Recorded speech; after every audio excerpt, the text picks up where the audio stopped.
1 Samuel, chapitre 8. Lorsque Samuel devint vieux, il établit ses fils juges sur Israël. Son fils premier-né se nommait Joël et le second Abijah. Ils étaient juges à Beer-Shéba. Les fils de Samuel ne marchèrent point sur ses traces. Ils se livraient à la cupidité, recevaient des présents et violaient la justice. Tous les anciens d'Israël s'assemblèrent et vinrent auprès de Samuel à Rama. Ils lui dirent: Voici, tu es vieux, et tes fils ne marchent point sur tes traces. Maintenant, établis sur nous un roi pour nous juger, comme il y en a chez toutes les nations. Samuel vit avec déplaisir qu'il disait: Donne-nous un roi pour nous juger. Et Samuel pria l'Éternel. L'Éternel dit à Samuel: Écoute la voix du peuple dans tout ce qu'il te dira, car ce n'est pas toi qu'il rejette, c'est moi qu'il rejette, afin que je ne règne plus sur eux.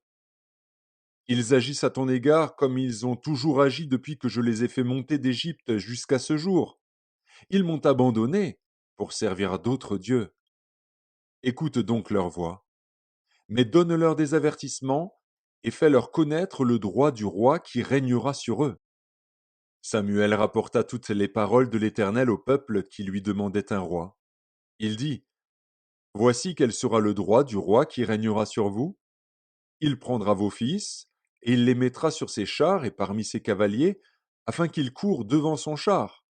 Il s'en fera des chefs de 1000 et des chefs de 50, et il les emploiera à labourer ses terres, à récolter ses moissons, à fabriquer ses armes de guerre et l'attirail de ses chars.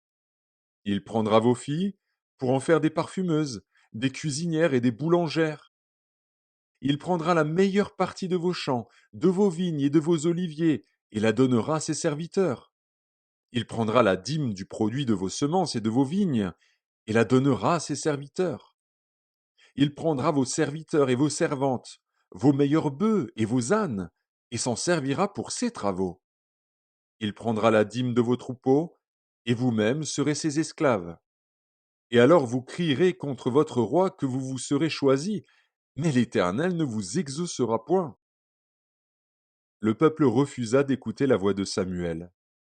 Non, dirent-ils, mais il y aura un roi sur nous, et nous aussi nous serons comme toutes les nations. Notre roi nous jugera, il marchera à notre tête. Samuel, après avoir entendu toutes les paroles du peuple, les redit aux oreilles de l'Éternel. Et l'Éternel dit à Samuel: Écoute leur voix, et établis un roi sur eux. Et Samuel dit aux hommes d'Israël: Allez-vous-en chacun dans sa ville,